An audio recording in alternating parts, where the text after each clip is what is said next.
SD Telkom Makassar adalah salah satu sekolah dasar yang terletak di Kota Daeng, Jalan Andi Pangeran Petarani nomor 4. Maca nama lempu adalah pepatah Makassar yang merepresentasikan siswa SD Telkom Makassar sebagai generasi pintar dan jujur.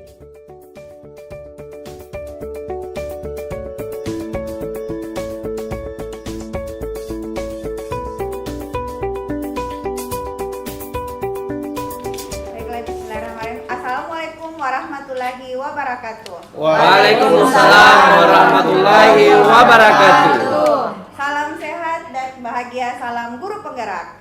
Di sini saya akan mengantarkan teman-teman saya untuk berkolaborasi mempraktikkan beberapa praktik baik. Adapun CGP angkatan 10 dari SD Telkom yaitu yang pertama Bapak Takwil SPD MPD GR, Ibu Sulastri SPD GR, Ibu Suhartini SPD GR, Muhammad Sulfikar Kifliansa Hidayat SPD MPD. Baiklah, di sini teman saya akan menjelaskan beberapa praktik baik.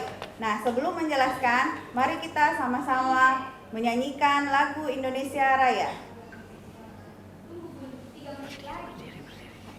Peserta diharapkan berdiri.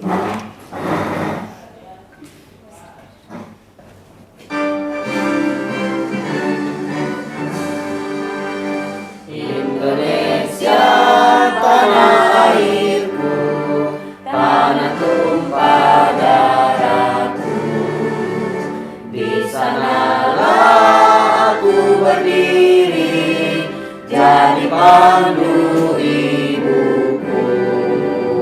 Indonesia kebangsaanku, bangsa dan tanah airku. Marilah kita berseru, Indonesia bersatu. Hiduplah tanahku, hiduplah negeriku, bangsaku, rakyatku semuanya. Bangunlah jiwanya, bangunlah badannya untuk Indonesia Raya. Indonesia Raya, merdeka, merdeka, tanahku, negeriku yang ku cinta. Indonesia Raya, merdeka, merdeka, hiduplah Indonesia Raya. Indonesia Raya, merdeka, merdeka, tanahku, negeriku yang ku cinta. Indonesia Raya, merdeka, merdeka, hiduplah Indonesia Raya.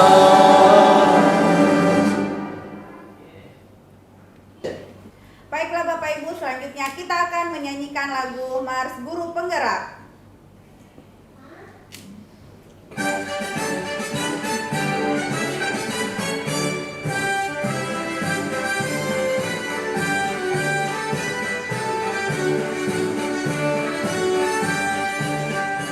Bulatkan tekad, kuatkan hati, negeri ini memanggilmu kawan. Belajar, bergerak, berbagi untuk negeri, guru penggerak majukan pendidikan.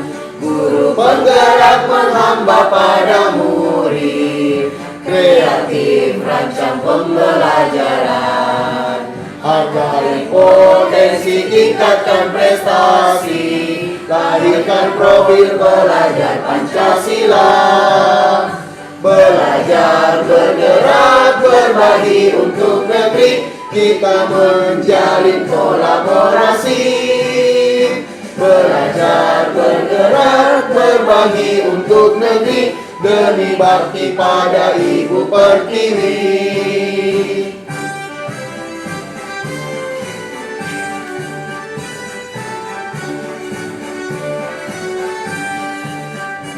Bulatkan tekad, kuatkan hati, negeri ini memanggilmu kawan. Belajar, bergerak, berbagi untuk negeri, Guru penggerak majukan pendidikan. Guru penggerak menghamba pada murid, kreatif rancang pembelajaran.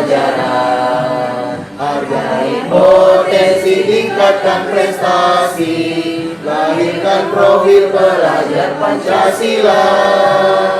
Belajar, bergerak, berbagi untuk negeri, kita menjalin kolaborasi. Belajar, bergerak, berbagi untuk negeri, demi bakti pada Ibu Pertiwi. Belajar, bergerak, berbagi untuk negeri, kita menjalin kolaborasi. Belajar, bergerak, berbagi untuk negeri, demi bakti pada Ibu Pertiwi. Demi bakti pada Ibu Pertiwi.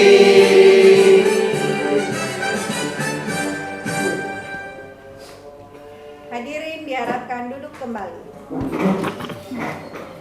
Selanjutnya saya akan persilahkan kepada Bapak Kepala Sekolah SD Telkom Makassar sekaligus salah satu CGP Angkatan 10 untuk membuka presentasi diskusi praktik baik pada hari ini. Kepada Bapak saya persilahkan.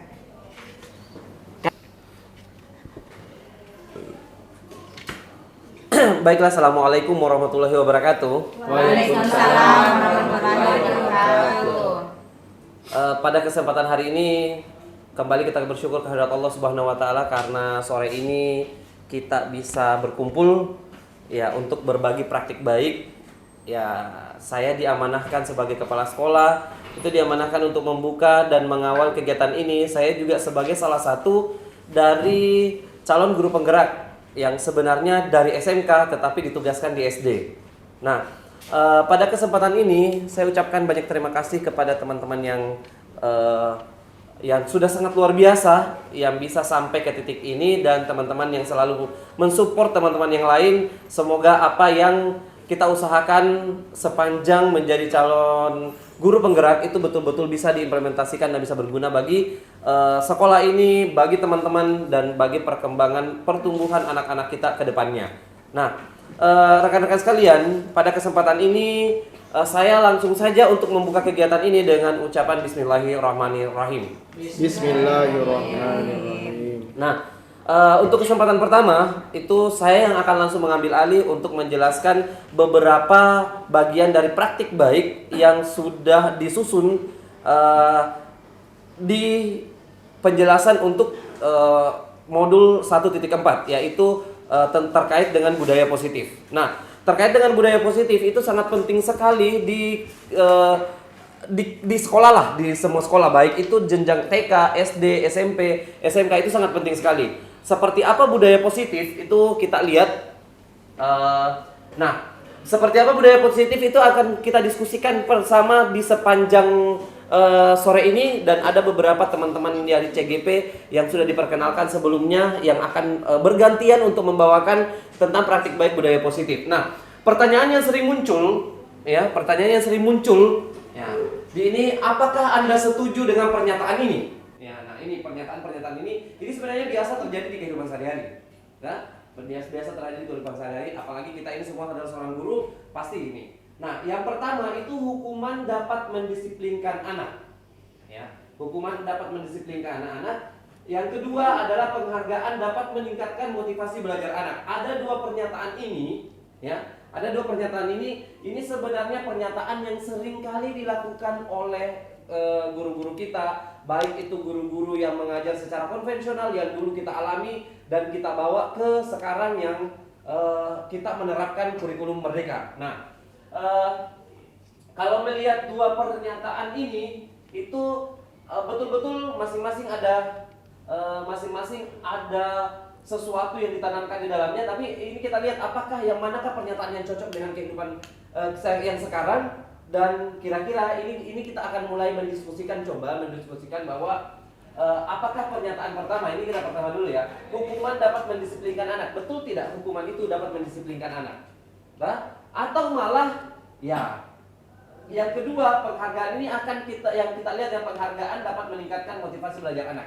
Ini dua pernyataan ini nanti kita coba diskusikan apakah masih layak kita implementasikan dalam kehidupan sehari-hari atau kita bisa mengubah ini menjadi sesuatu yang lebih baik. Kalau itu tidak ini. Nah, coba kita di pernyataan pertama dulu. Hukuman dapat mendisiplinkan anak. Ada yang ini, silakan. Terima kasih atas kesempatan yang diberikan. Jadi sebenarnya hukuman yang kita berikan ke siswa itu atau ke peserta didik itu tergantung. Karena bisa jadi oke lah kalau kita mendapatkan hasil yang positif dari hukuman yang diberikan kepada peserta didik. Namun perlu kita waspadai sebagai pendidik atau sebagai guru, jangan sampai si anak tersebut menjadi lebih pendendam dan menyimpan rasa ini. Karena kenapa? Oke lah kalau positifnya kita dapatkan mendisiplinkan anak, tapi perlu kita ketahui juga itu sangat riskan karena dia bagai pisau bermata dua yang bisa menyimpan rasa dendam dalam diri seorang peserta didik. Mungkin seperti itu. Oke, yang lain kira-kira seperti apa? Ini kita garis bawahi kata hukumannya. Kita garis bawahi kata hukuman. Sebenarnya kalau melihat pernyataan pertama ini sering kita dapatkan waktu kita dulu masih sekolah kan. Ini biasanya ya. Kalau menurut saya Pak, pernyataan nomor 1 itu hukuman tidak selamanya dapat mendisiplinkan anak, malah membuat rasa takut atau dendam dalam dirinya anak. Jadi misal dia tidak mengerjakan tugas, kita hukum dia berdiri di depan atau tidak masuk sekolah, dia akan takut akan kepada gurunya kalau memberikan seperti itu. Kalau itu sih menurut saya Pak. Kalau dari dua pernyataan dari Pak Fikar dengan Miss Tini ini, itu tadi nih hukuman itu intinya membuat menciptakan rasa takut, ya menciptakan rasa kekhawatiran, dan yang kedua itu menciptakan rasa dendam. Nah ini coba. Sebenarnya sih Pak kadang bisa dimendisiplinkan, tapi itu hanya untuk sesaat. Iya. Jadi disiplinnya itu sementara, anak-anak itu tidak tanamkan dalam dirinya. Tidak akan berubah kan? Iya, kesalahannya itu kayak sebatas sudah dihukum. Iya. Sudah. Takut menghindari hukuman misalnya. Ya. Tapi kalau misalkan seperti ini ya, kita masih berbahasa tentang hukuman nih gini. Biasanya itu kan anak-anak kalau kita tidak memberikan hukuman, tidak memberikan sanksi, itu malah akan menjadi sebuah kebiasaan. Bahkan biasanya kalau ada sebuah kesalahan yang dilakukan, itu malah misalkan ini datang terlambat, tidak diapa-apakan, maka yang muncul, oh saya nggak masalah terlambat gitu. Nah, yang seperti apa kalau modelnya kasus seperti itu, penanganannya seperti apa gitu? Ini mungkin lebih kita harus bedakan antara hukuman dengan konsekuensi. Nah. Jadi kalau misal dia datang terlambat, mungkin tidak sepatutnya diberikan hukuman, tapi diberikan konsekuensi apa? Karena konsekuensi itu menurut saya bukan hanya guru sendiri yang berikan, tapi atas persetujuan anak tersebut. Kalau menurut saya. Berarti ini semacam kesepakatan ya, kesepakatan awal dan itu adalah konsekuensinya. Nah, berarti ini poin pertama ini bisa kita ganti dengan konsekuensi, ya. Hukuman dapat mendisiplinkan anak. Ini bahwa hukuman ini kita ganti menjadi konsekuensi. Tetap kita yakini bahwa sanksi atau hukuman itu memang bisa mendisiplinkan, tetapi hanya sesaat katanya tadi Bu Lastri. Nah, makanya ini kita ganti menjadi konsekuensi karena konsekuensi mungkin lebih terasa lah karena itu dampak dari apa yang anak-anak lakukan, sehingga mungkin nanti dari konsekuensi itu akan dipikirkan oleh anak sendiri bahwa saya akan lebih baik ke depannya seperti itu. Nah, ini kita sepakati bahwa hukuman dapat mendisiplinkan anak itu kita coba ramu menjadi konsekuensi, gitu ya. Nah, terus pernyataan kedua, pernyataan kedua kita lihat penghargaan dapat meningkatkan motivasi belajar anak. Ada yang bisa ini? Awalnya saya setuju dengan pendapat seperti ini bahwa penghargaan atau reward itu yang kita berikan kepada siswa itu dapat meningkatkan motivasi belajar. Oke lah, pada awalnya, saya selalu bilang pada awalnya. Namun, ketika misalnya seorang guru tidak memberikan penghargaan, oke lah, awal-awalnya diberikan penghargaan, diberikan reward misalnya. Namun ketika seorang guru meninggalkan reward itu, tidak memberikan, apakah siswa itu akan melakukan hal baik lagi baginya? Ini tentu yang akan betul-betul kita lihat peserta didik ini, apakah dia bisa melakukan itu hal baik tersebut ketika guru tidak memberikan iming-iming lah, misalnya yang paling pintar dia dapat 100 misalnya akan diberikan ini, atau bintang kelas lah, bintang prestasi misalnya. Tapi ketika guru tidak menjanjikan itu, oke lah, pada awalnya mungkin si anak akan termotivasi lebih tinggi. Tapi ketika guru melupakan itu semua, apakah kembali lagi ke peserta didik bisa tidak untuk melakukan hal baik tersebut? Mungkin seperti itu. Kembali lagi tadi mungkin maksudnya ini ya, itu menjadi sebuah kebiasaan yang nantinya dicari oleh anak-anak. Saya tidak mau ini karena tidak ada penghargaannya, kan seperti itu modelnya kan? Ya mungkin ada pendapat dari teman-teman yang lain terkait pernyataan kedua. Saya bukan menjawab sih, cuman menurut Pak Fikar, kalau misal bukan suatu penghargaan yang diberikan ke anak-anak, kira-kira untuk meningkatkan motivasi siswa selain penghargaan, apa yang bisa kita lakukan? Kira-kira yang lain kadang tuh di kelas menjadi suatu kebiasaan, bila saya pribadi di kelas menjadi suatu kebiasaan ini memberikan penghargaan reward kepada anak-anak. Tapi kalau misalnya kalau kita tinggalkan itu, apakah anak-anak akan? Nah itulah kira-kira apa yang bisa kita lakukan Tapi untuk memang sebenarnya ini dilema juga sih, karena pasti ya akan menjadi sebuah kebiasaan dan ujung-ujungnya anak-anak nanti cari gitu. Nah, siapa tahu nanti misalkan tidak ada lagi seperti itu, dia tidak ini. Tapi memang betul, penghargaan itu adalah salah satu bentuk untuk meningkatkan motivasi anak. Cuman kita harus mengantisipasi ketika kekhawatiran dari Pak Fikar tadi muncul gitu. Nah, gimana? Ada saran atau pendapat yang lain yang mungkin bisa gitu ya, silakan. Kan penghargaan ini sebenarnya bukan hanya bentuk barang. Penghargaan itu yang dimaksud juga bisa juga bagaimana siswa itu apa istilahnya ya, dengan pujian. Dan kalau misalnya bagus kalau penghargaan dalam bentuk itu didiskusikan dengan teman-teman guru, apakah ini selalu berlaku untuk semua guru atau tidak, seperti itu, supaya dalam satu level misalnya kalau itu level selanjutnya dikerjakan atau dilakukan oleh semua guru, maka itu akan bagus. Seperti itu, untuk pemahaman semua guru itu bisa sama antar guru satu dengan guru yang lain terkait dengan penghargaan itu. Seperti itu. Tapi juga jangan keseringan. Bolehlah 1-2 kali untuk satu semester itu dikasih penghargaan ketika waktu-waktu tertentu. Misalnya ya PTS kah atau ujian semester kah, seperti itu. Supaya kan penilaian kita kan pasti ujung-ujungnya ke ujian semester atau ke penilaian tengah semester kalau sekolah melakukan penilaian tengah semester, seperti itu. Ya. Dan mungkin ini ya, kalau itu kan terkait dengan kognitif ya, terkait ini. Tapi mungkin juga kita bisa ngomong juga di sini terkait afektifnya, misalkan yang paling rajin datang. Tapi itu mungkin ya secara ini mungkin akumulatif saja. Mungkin sebulan sekali kita kasih penghargaan sehingga tidak setiap saat dia mengharapkan penghargaan itu gitu. Nah, gimana? Begini, kan tadi pertanyaannya penghargaan dapat meningkatkan motivasi belajar anak. Ini menurut setuju atau tidak?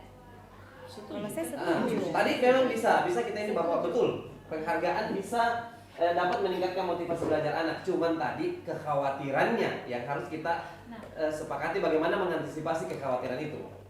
Nah itu untuk mengantisipasi, kalau misalkan tadi yang dikatakan setiap akhir semester misal. Nah bagaimana kalau misalnya di dalam proses pembelajaran, apakah kita harus mengingatkan anak-anak belajar baik-baik. Nah nanti ada rewardnya, itu kan sama aja.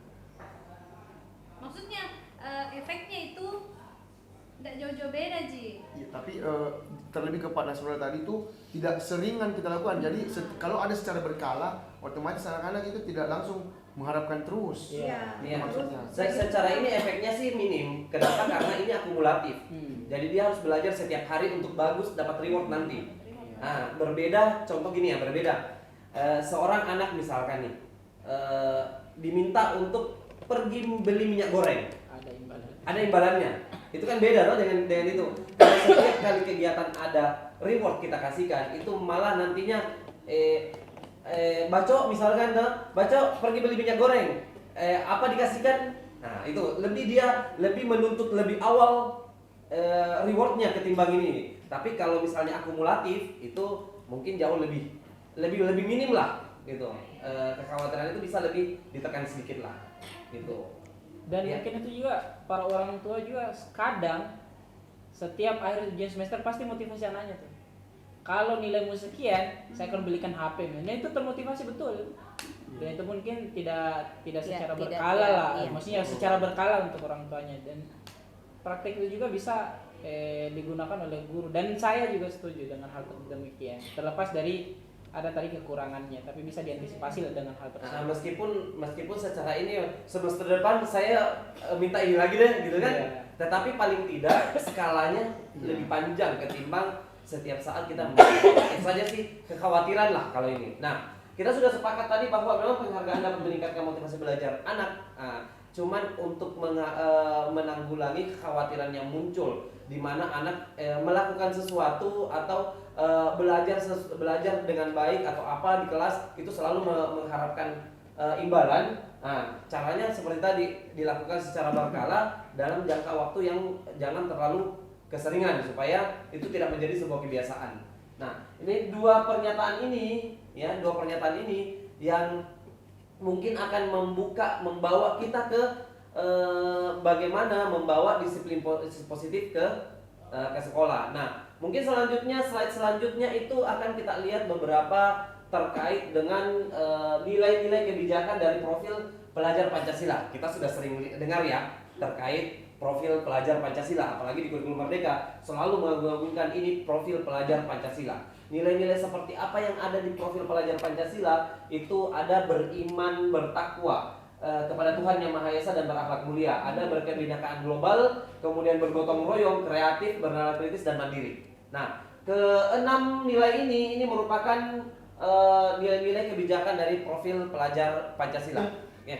Untuk selanjutnya kita akan melihat dari keenam profil pelajar Pancasila, kita akan melihat satu dari contoh sikap profil pelajar Pancasila yaitu kreatif. Nah, kenapa kreatif? Karena kalau anak-anak kita fokuskan ke kreatif lah, karena kalau kreatif anak-anak itu akan bisa melakukan apapun ketika dia menjadi anak yang kreatif. Coba kita lihat dulu.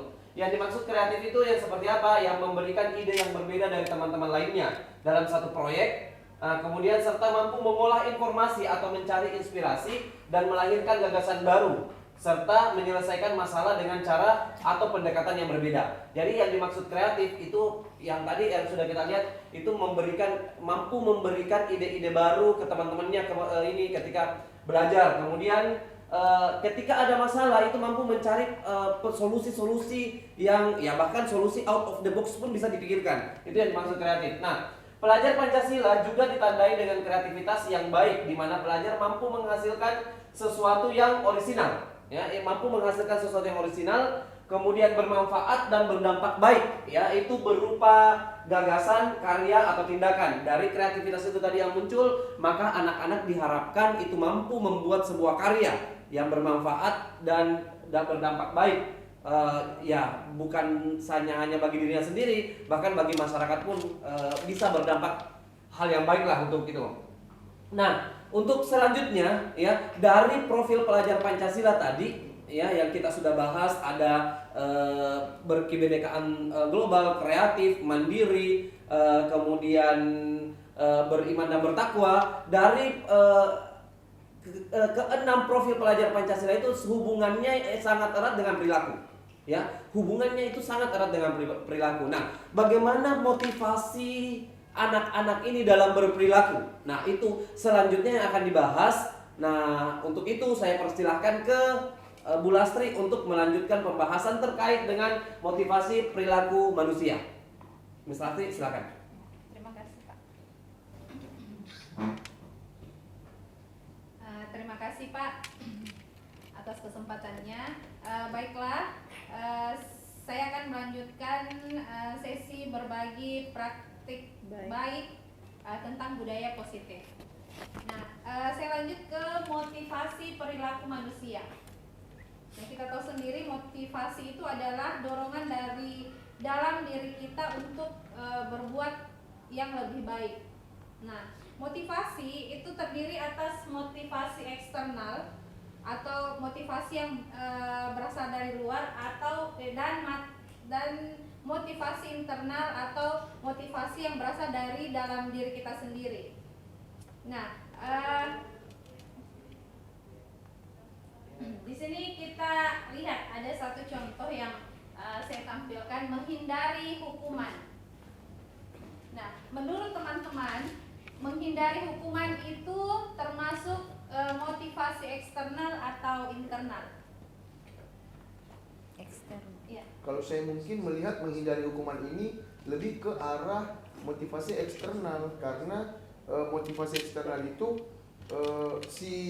misalnya kita siswa ini pasti ingin menghindari hukuman, karena kalau tidak dia akan mendapatkan misalnya hukuman kalau dia melakukannya, makanya itu dari eksternal. Mungkin seperti itu pendapat saya. Ya, betul. Karena ada hubungannya dengan orang lain. Iya. Oke.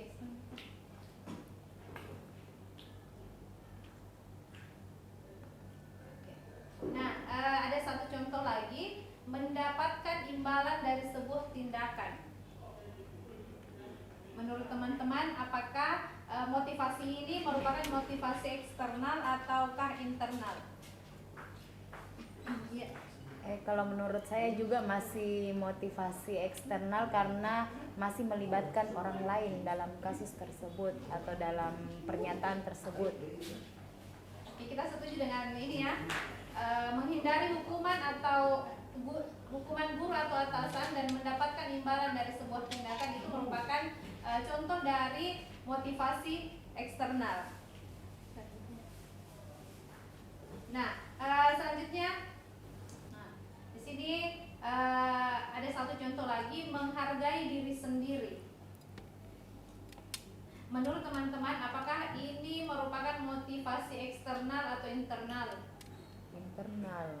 Sudah jelas ya, Karena karena sudah dari dalam dirinya sendiri. sudah berasal dari diri kita sendiri. Nah, menghargai diri sendiri itu adalah salah satu tujuan disiplin positif. Nah, disiplin positif ini sejalan dengan tujuan dari kurikulum kita, yaitu kurikulum merdeka. Bagaimana siswa itu bisa belajar dengan hati yang senang. Nah, pertanyaannya, pendidikan memerdekakan manusia. Apakah saya sudah merdeka belajar? Nah, menurut teman-teman, apakah teman-teman yang lakukan di kelas sudah memerdekakan murid?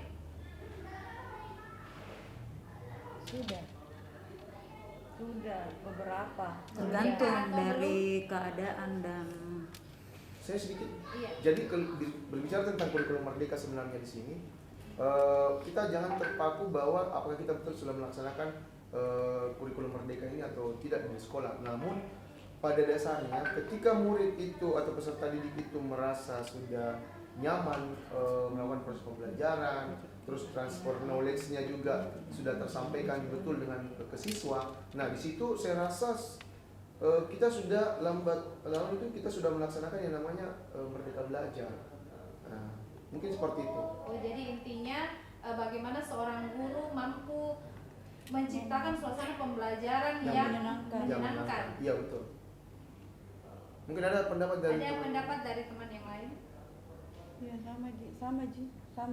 sama halnya mungkin sama Pak Fikar, bahwa merdeka itu bagaimana siswa merasa nyaman saat belajar, bagaimana kita sebagai guru itu berpihak pada siswa peserta didik, berpihak pada peserta didik. Pada murid ya.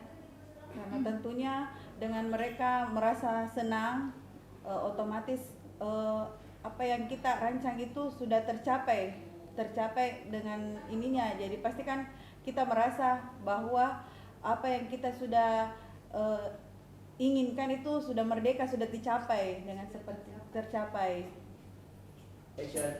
Nah, ada pun beberapa contoh bagaimana kita sudah berhasil memerdekakan siswa. Nah, lahir dan batinnya tiada terperintah. Saat kita dengan tanggung jawab melakukan hal yang sudah menjadi kewajiban kita tanpa disuruh-suruh, diminta-minta atau perlu diawasi dulu, baru mau melakukannya dengan baik dan benar.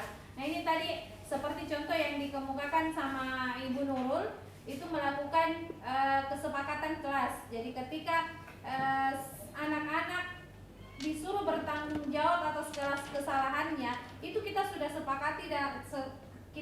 sepakati dulu apa konsekuensinya di awal. Jadi anak-anak di sini tidak merasa terperintah. Jadi mereka menyadari kesalahannya memang. Oke, selanjutnya. Yang kedua, berdiri di atas kekuatan sendiri. Saat kita berkomitmen untuk terus belajar dan memampukan diri agar bisa mandiri menjalani hidup, mengusahakannya tanpa harus terus bergantung dengan bantuan orang lain. Nah, ini juga salah satu contoh dari memerdekakan murid. Mengatur tertibnya hidup sendiri. Saat kita menyadari bahwa kemerdekaan ialah buah kedamaian yang tercipta dari tertibnya hidup bersama-sama, kita berkomitmen menjaga tertibnya hidup itu sebagai individu, anggota keluarga, masyarakat, dan penduduk dunia. Demikian praktik baik yang bisa saya bagi pada forum kali ini. Selanjutnya akan dilanjutkan oleh Ibu Suhartini Halim. Saya ucapkan terima kasih. Assalamualaikum warahmatullahi wabarakatuh. Waalaikumsalam. Terima kasih Bu Lastri atas kesempatannya. Selanjutnya saya akan membahas tentang budaya positif, di mana sebelum menjadi budaya positif di kelas atau di dalam lingkungan sekolah itu kita kenal sebagai peraturan kelas. Yang mana peraturan kelas ini hanya guru yang membuat, siswa hanya mengikuti apa yang guru tersebut buat di dalam kelas tanpa melibatkan peserta didik. Tetapi lama-kelamaan peraturan kelas ini berubah menjadi keyakinan kelas, yang mana keyakinan kelas ini dibuat antara kolaborasi antara guru dan siswa. Jadi kapan siswa tersebut melakukan pelanggaran atau tidak mengikuti keyakinan kelas tersebut, maka dia harus menerima konsekuensi yang telah mereka tetapkan. Oke, selanjutnya dari keyakinan kelas berubah menjadi lingkungan positif dan akan membudaya menjadi budaya positif. Next. Oke, di sini kita kenal dengan kesepakatan kelas. Oke, di sini ada peraturan kelas. Jadi saya jelaskan dulu untuk teman-teman. Sebelumnya kan dia dia dalam bentuk peraturan kelas. Dari peraturan kelas ini biasanya kita sebagai guru menggunakan kata-kata yang negatif. Tetapi kita akan mengubah kata-kata negatif tersebut menjadi kata-kata yang positif. Di sini saya ada beberapa contoh peraturan kelas. Yang pertama, selalu kembalikan buku ke tempatnya. Kira-kira dari peraturan kelas yang saya tampilkan ini, jika diubah ke kalimat yang positif, kira-kira apa? Kalau kalimat positif itu tidak menghindari kata-kata dilarang, jangan, ya kan? Di peraturan ini mungkin masih ada Ya, beberapa karena dilarang. Ya, karena kita dulu sebelum menggunakan keyakinan kelas, kita selalu menggunakan peraturan kelas. Dan kita sebagai guru menggunakan kata-kata dilarang, jangan, atau dan sebagainya. Kira-kira dari peraturan kelas yang saya tampilkan, kira-kira ada teman tidak yang bisa mengubah kalimat negatif ini menjadi kalimat yang positif? Kalau selalu kembalikan buku ke tempatnya itu sudah positif. Sudah positif, jadi sudah tidak perlu diubah Iya. lagi ya. dilarang mengganggu orang lain. Karena di sini masih menggunakan kata yang negatif. Kira-kira kalimat positif apa yang bisa digunakan untuk peraturan yang nomor 2? Ya, berlaku sopan mungkin kepada orang lain. Saling menghargai. Saling menghargai. Oh, menghargai orang lain lah, menghormati orang lain. Menghormati orang lain ya. Oke, yang ketiga, hadir di sekolah 15 menit sebelum pembelajaran dimulai. Nah, kalau ini kayaknya Dia sudah positif. Positif ya. Oke. Selanjutnya yang keempat, dilarang melakukan kekerasan. Kira-kira kalimat positifnya apa? Kalau dilarang melakukan kekerasan. Dilarang kekerasan. Sayangi temanmu. menyayangi teman. Iya. Nah, Oke, boleh. Yang selanjutnya dilarang menggunakan narkoba. Ini sebenarnya kalau di SD insya Allah tidak ada ya, tapi kita akan mengubah menjadi kalimat positif. Kira-kira Kayaknya ke kesehatan. Say no to drug mungkin. Kesehatan. kesehatan. Kalau nilainya iya, nilai kesehatan di ini, tapi kata yang positif apa ya? Dilarang menggunakan narkoba. Jagalah, jaga kesehatan. hindarilah. Obat-obatan yang Terlarang.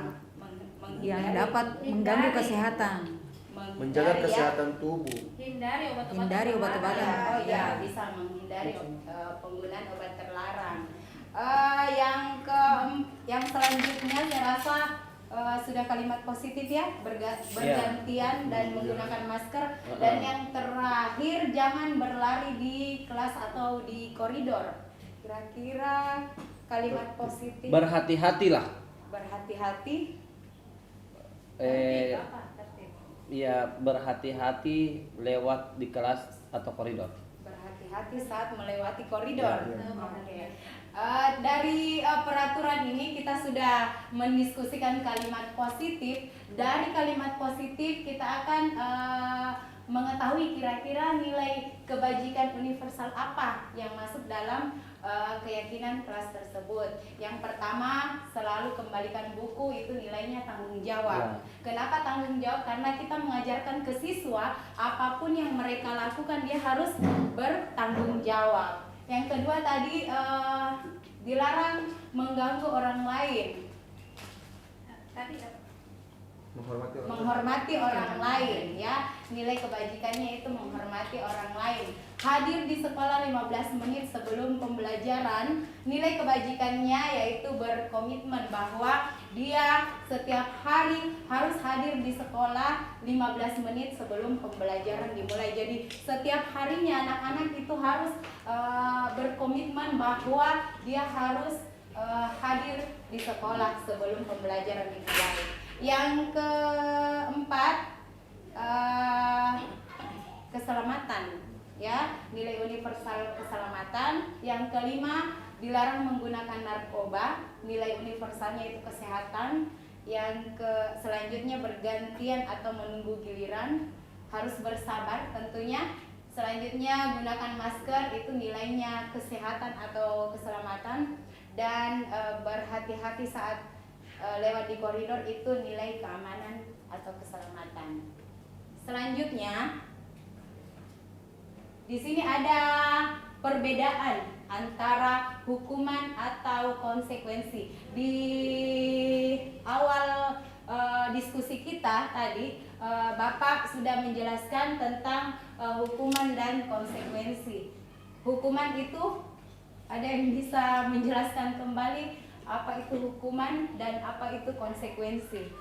Ya Pak Fikar. Kalau hukuman itu cenderung tanpa kesepakatan bersama. Jadi hukuman itu diberikan oleh seorang guru kepada peserta didik, langsung saja diberikan secara spontan. Dia tidak melihat keterkaitan antara yang diberikan punishment misalnya yang diberikan ke siswa itu apakah ini berkaitan dengan kesalahan yang dia buat atau tidak. Nah, itu disebut hukuman. Kalau itu misalnya menjadi pembelajaran untuk siswa, maka itu nanti akan disebut konsekuensi. Contohnya misalnya ketika kita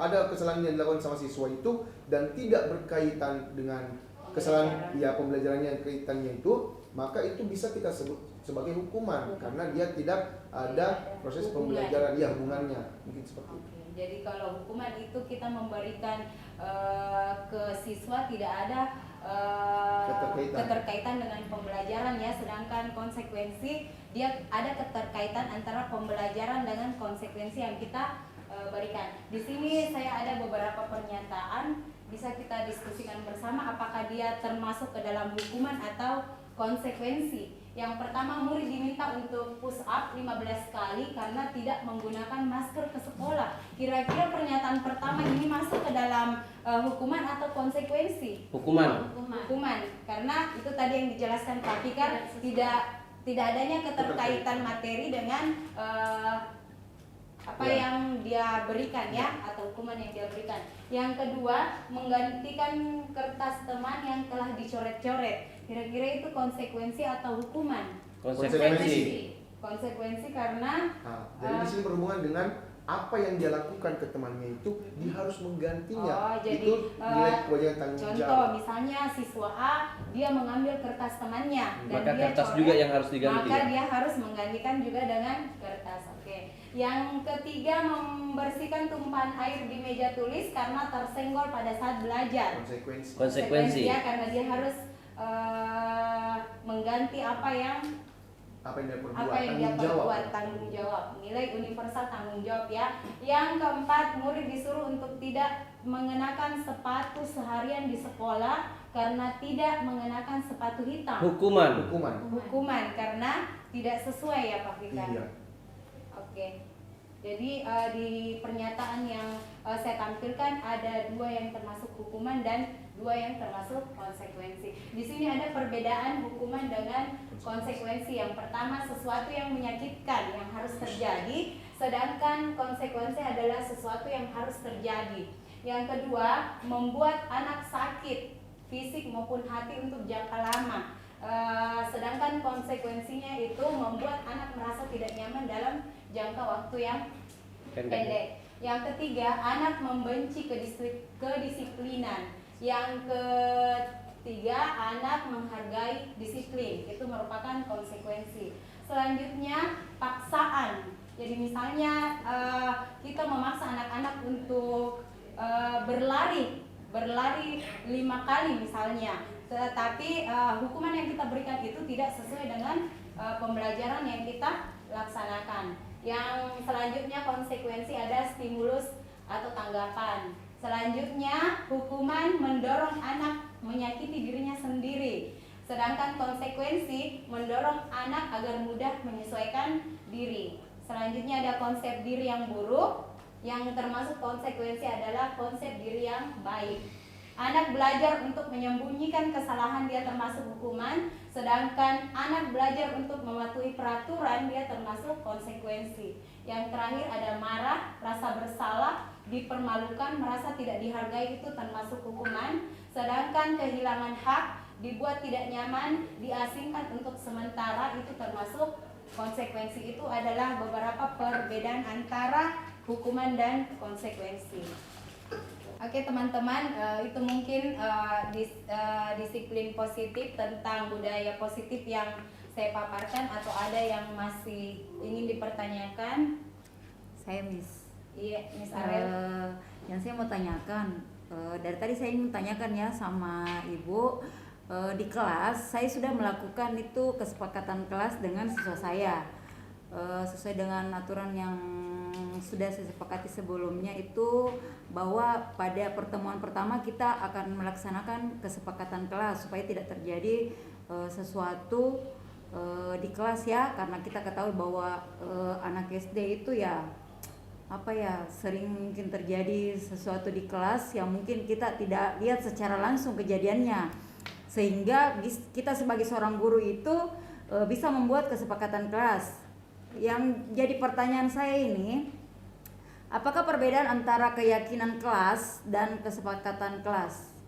Itu yang saya ingin tanyakan. Dengan kesepakatan kelas, apakah kalau sama atau kesepakatan kelas itu kayaknya kita masih menyepakati apa yang kita buat, masih sekedar disepakati. Misalnya disiplin atau datang tepat waktu, kita menyepakati dengan anak-anak bahwa disiplin atau datang tepat waktu seperti yang saya berikan contoh tadi, hadir di sekolah 15 menit sebelum pembelajaran. Jadi dia sepakati bersama guru dan murid, dia sepakati bahwa dia harus hadir sebelum pembelajaran, dia harus hadir 15 menit sebelumnya. Kalau keyakinan kelas, di sini kan sudah ada nilai-nilai universal. Jadi di dalam nilai-nilai universal itu dia harus yakini, dia sudah tertanam dalam dirinya bahwa oh kalau saya harus berkomitmen. Misalnya saya disuruh hadir 15 menit sebelum pembelajaran, saya harus komitmen sama diri saya sendiri bahwa saya harus melaksanakan keyakinan kelas yang sudah disepakati bersama. Mungkin begitu Bu penjelasan dari saya. Terima kasih Miss. Ada lagi dari teman-teman yang lain? Kalau sudah tidak ada, selanjutnya saya persilahkan Mr. Fikar untuk melanjutkan tentang budaya positif. Saya akhiri. Wassalamualaikum warahmatullahi wabarakatuh. Bismillahirrahmanirrahim. Terima kasih atas kesempatan yang diberikan kepada saya dari Miss Tini. Berikutnya saya akan menjelaskan lanjutan dari diskusi kita pada siang hari ini, yaitu tentang kebutuhan dasar manusia. Jadi, ketika kita belajar mengajar di kelas misalnya, itu kita harus mengetahui 5 kebutuhan dasar yang harus kita cukupi untuk peserta didik. Yang pertama itu adalah kebutuhan untuk bertahan hidup. Nah, kenapa untuk bertahan hidup? Misalnya, ketika kita menjelaskan ke siswa, itu siswa biasanya ada yang tidak fokus, terus main-main. Nah, pasti akan ada sebab dari masalah yang terjadi. Kira-kira kita kalau sebagai guru, di sini bertahan hidup itu berhubungan dengan lapar atau makanan. Jadi ini sangat mempengaruhi fokus atau tidaknya peserta didik ketika memulai proses pembelajaran. Jadi misalnya kalau siswa itu merasa lapar, di situ tidak akan tercapai proses pembelajaran. Nah, ini yang harus diketahui oleh seorang guru untuk proses pembelajaran tersebut. Yang kedua adalah kasih sayang dan rasa diterima. Nah, rasa diterima atau kasih sayang ini cenderung kita memiliki siswa yang merasa ingin selalu diperhatikan sama gurunya misalnya, itu mendapatkan kasih sayang. Nah, seperti itulah yang menjadi siswa itu bisa merasa bahwa ini diterima atau mendapatkan kasih sayang dari seorang guru, sehingga proses pembelajaran itu dapat tercapai. Nah, kadang kan kita biasa melihat siswa itu sudah mulai malas atau mengerjakan tugas. Nah, kita cari tahu dulu apa penyebabnya. Yang ketiga adalah penguasaan. Itu berhubungan dengan harga diri, keinginan untuk dianggap, memimpin, berprestasi. Terus ada di bagian kebebasan. Itu berhubungan dengan mandiri, memiliki pilihan, mencoba hal baru, dan mampu mengendalikan arah dirinya. Nah, yang terakhir itu adalah kesenangan. Jadi, pintar-pintarnya seorang guru itu menyisipkan misalnya permainan-permainan ketika memulai proses pembelajaran. Supaya kalau kebutuhan dasar siswa terpenuhi ini, itu dapat membantu proses belajar mengajar yang kita lakukan di kelas. Next. Nah, ini berhubungan dengan 5 kebutuhan dasar manusia. Di sini ada contoh. Ibu guru bilang, aku tidak boleh bersenandung sewaktu mengerjakan tugas. Katanya kelas harus tenang, tidak ada suara. Padahal kan aku suka dan senang menyanyi. Nah, dalam kasus ini, kebutuhan siswa apa yang harus terpenuhi? Mungkin ada tanggapan dari rekan-rekan guru? Ibu guru bilang, aku tidak boleh bersenandung sewaktu mengerjakan tugas. Apakah dia masuk dalam bertahan hidup, kasih sayang, penguasaan, kebebasan, atau kesenangan? Kebebasan. Ada yang kesenangan, ada yang kebebasan? Kesenangan. Jadi kesenangan itu kita berusaha untuk memenuhi kebutuhan dasar siswa kita yang bersifat nyaman, dan merasa aman dan nyaman dalam proses pembelajaran. Yang kedua, ibu guru tidak menyapaku hari ini, padahal aku pakai jepit rambut baru. Jadi siswa itu penampilan berbeda ketika berhadapan dengan ibu gurunya, tapi gurunya tidak menyapanya. Kira-kira kebutuhan dasar apa yang siswa ini inginkan? Kasih sayang dan rasa diterima. Betul, rasa kasih sayang dan rasa diterima. Yang ketiga, aku bosan. Masa belajarnya cuma gitu-gitu aja, dengarin ibu guru aja. Nah, ini contohnya kebutuhan dasar apa yang siswa itu belum terpenuhi. Kebebasan. Jadi ingin mengekspresikan dirinya untuk bebas, misalnya ketika dalam memenuhi proses pembelajaran. Dan yang terakhir, aku sebel, gambarku tidak rapi, malah ibu guru menunjukkan ke teman-temanku di depan kelas. Ini 5 kebutuhan dasar apa yang siswa ini inginkan? Kasih sayang dan rasa diterima. Jadi ini adalah contoh yang harus seorang guru pahami ketika misalnya ada kejadian di kelas. Itu kita harus mengetahui dulu apa kebutuhan dasar yang ingin didapatkan oleh peserta didik. Tidak semerta-merta bilang, ini nggak mau belajar. Tentu ada alasan di balik siswa itu tidak bosan dalam proses pembelajaran. Nah, next.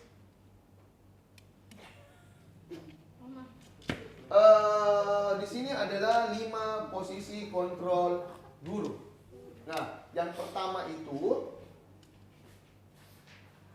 ada posisi penghukum, ada pembuat merasa bersalah, terus ada posisi kontrol sebagai teman, dan ada posisi kontrol sebagai pemantau, dan ada posisi kontrol sebagai manajer. Nah, kira-kira kan kita ini sudah melaksanakan proses pembelajaran di kelas ya. Nah, kira-kira posisi kontrol yang Bapak dan Ibu guru lakukan di kelas itu selama ini, apakah sebagai pembuat merasa bersalah, sebagai teman, penghukum, manajer, ataupun pemantau? Nah, yang pertama, saya berikan contoh seperti ini. Ketika murid tidak menggunakan atribut lengkap saat upacara bendera, di sini ada contohnya diberikan hukuman hormat pada bendera selama 1 jam. Itu termasuk dalam posisi kontrol sebagai apa? Apakah penghukum, pembuat merasa bersalah? Penghukum, karena ada kata hukuman. Ada kata hukuman, betul. Jadi ketika murid tidak menggunakan atribut lengkap, itu disuruh hormat, itu guru posisi kontrol guru sebagai penghukum, karena di situ jelas-jelas disuruh untuk hormat selama 1 jam. Nah, terus kalau seumpama gurunya bilang, nah, berapa kali ibu guru atau miss ini kasih tahu Ki, tapi selalu dikecewakan ibu, tidak berpakaian lengkap. Itu kira-kira termasuk ke dalam posisi kontrol apa yang dilakukan guru tersebut? Membuat merasa bersalah. Betul. Nah, kalau seumpama ayo dong, ayolah kita itu harus ikut ikutan sekolah, bantu Kak sekali ini, bantu ibu. Nah, tidak apa-apa, tapi lain kali itu jangkit seperti itu lagi. Nah, sekarang kalau posisi seperti itu, kira-kira dia masuk di mana? Posisi kontrol seperti apa? Teman. Sebagai teman. Nah, betul. Terus kalau misalnya katanya gurunya seperti ini, kita itu sudah melanggar peraturan sekolah, kita tahu konsekuensinya. Setelah upacara kita beli atributnya di koperasi atau di UPS dan jangan diulangi lagi.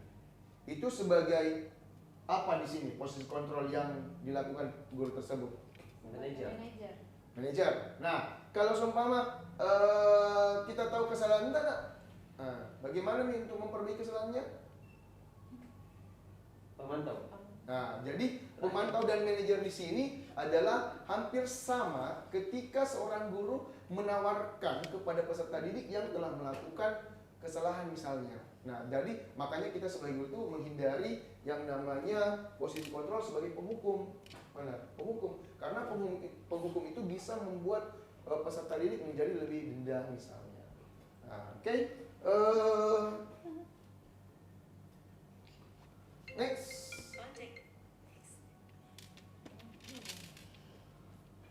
Di sini ada beberapa pernyataan dan siapa yang mengatakan. Kalau misalnya saya kecewa sekali dengan kamu, yang mengatakan itu adalah yang mana? Pembuat merasa bersalah, penghukum, teman, pemantau, manajer, atau penghukum? Di situ kayaknya Pak sudah jelas. Sudah jelas ya?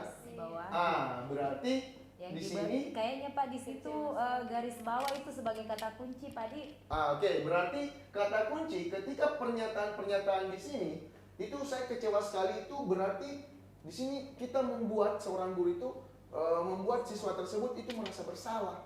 Kenapa? Karena kita kecewakan, karena seperti itu misalnya ya. Nah terus kamu tidak pernah benar. Ini anak mentongin anak, misalnya seperti itu di kelas ya. Di sini tidak ada. Mentongin anak, tidak pernah sekali benar. Nah, itu berarti kata ini adalah kata kunci sebagai guru itu melakukan posisi kontrol sebagai penghukum.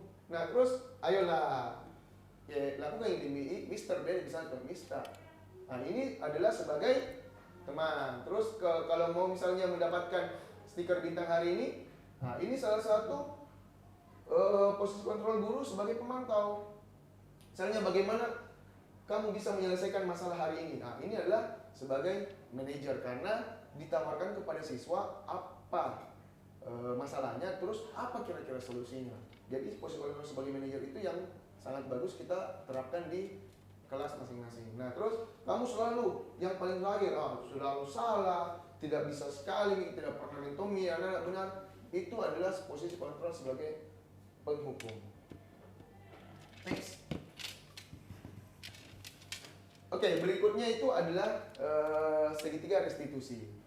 Nah, seperti yang kita ketahui semua, ketika kita melihat atau ada siswa yang melakukan kesalahan, maka kita harus melaksanakan yang namanya segitiga restitusi.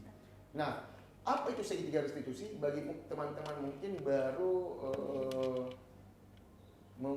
yang baru mendengarnya, otomatis menanyakan ya, apa itu segitiga restitusi? Jadi segitiga restitusi itu adalah suatu proses yang dilakukan oleh seorang guru untuk dapat menghasilkan murid yang bertanggung jawab, bukan serta-merta bahwa untuk menghukum murid, namun mencari akar permasalahan dari setiap masalah yang dilakukan oleh murid, lalu mencari setelah mencari akar masalah terus dilakukan dengan tujuannya. Nah yang pertama itu ada 3 langkah dalam segitiga restitusi. Yang pertama adalah menstabilkan identitas dulu terlebih dahulu. Nah, menstabilkan identitas yang pertama itu dilakukan oleh guru. Setiap orang, misalnya seperti ini, untuk menstabilkan identitas, guru tersebut itu menanyakan, misalnya, sini kena apa masalah tak? Kenapa Ki lakukan itu masalah? Memang begitu, itu wajar jika kalau sering Ki berbuat salah, itu tidak ada masalah sebenarnya. Memang kita manusia itu tempat bersalah misalnya. Itulah yang menstabilkan identitas terlebih dahulu untuk menanyakan murid, misalnya ketika melakukan kesalahan. Mungkin sampai sini dia mau tanyakan? Ya, ini kan segitiga restitusi. Ada menstabilkan identitas, kemudian validasi kebutuhan dan menanyakan keyakinan. Iya. Dalam penyelesaian masalah apakah ketiga langkah ini itu harus dilakukan step by step atau bisa tertukar-tukar urutannya? Oke, terima kasih. Jadi ketika ada masalah dari peserta didik, itu kita yang pertama itu harus menstabilkan identitas terlebih dahulu. Kita tanyakan bahwa berbuat salah itu wajar sebenarnya, tidak ada manusia yang sempurna. Setiap orang pernah melakukan kesalahan. Namun setiap kasus itu biasanya ada beberapa kasus itu yang memang bisa langsung kita lanjutkan ke validasi kebutuhan. Kalau murid tersebut sudah paham, misalnya distabilkan identitasnya, tapi kita sebagai guru mungkin awalnya dulu kita harus menstabilkan identitasnya. Setelah stabilkan identitas, barulah kita memvalidasi kebutuhan. Nah, misalnya di validasi kebutuhan itu ada prinsip atau perilaku yang berupaya untuk memenuhi suatu kebutuhan murid tersebut. Misalnya apa alasan tak melakukan itu kesalahan? Misalnya terlambat. Kan kalau terlambat, misalnya ada seorang murid, kita ambil kasus ini, seorang murid yang sering datang terlambat. Nah, ketika kita menanyakan menstabilkan identitas, maka terlebih dahulu kita harus menanyakan kenapa kita terlambat. Nah, Nah, memang tidak apa-apa ya terlambat, tapi apa alasannya? Nah, dari situ kita mencarikan identitas terlebih dahulu. Baru kita menanyakan validasi tindakan yang salah atau validasi kebutuhan. Nah, validasi tindakan yang salah di sini kita tanyakan kenapa kita sering datang terlambat. Nah, terus apa alasannya misalnya. Nah, nanti terakhirnya baru kita menanyakan keyakinannya.